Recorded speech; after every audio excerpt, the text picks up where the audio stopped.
Find the sum. Negative 13 plus negative 19 plus positive 15 plus negative 10.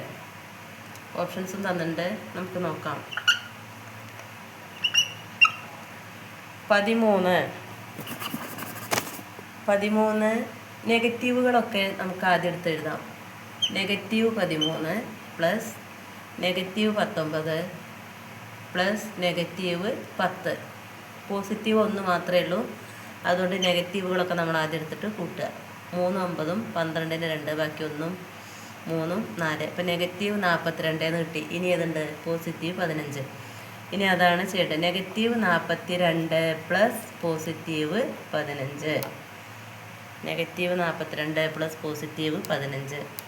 അപ്പോൾ എങ്ങനെ കിട്ടും? Negative 42 plus positive 15. ഇങ്ങനെ വരുമ്പോൾ വലിയ സംഖ്യയിൽ നിന്ന് ചെറിയ സംഖ്യ കുറച്ചിട്ട് വലിയ സംഖ്യയുടെ ചിഹ്നം കൊടുക്കുകയാണ് വേണ്ടത്, കൂട്ടേണ്ടതിന് പകരം.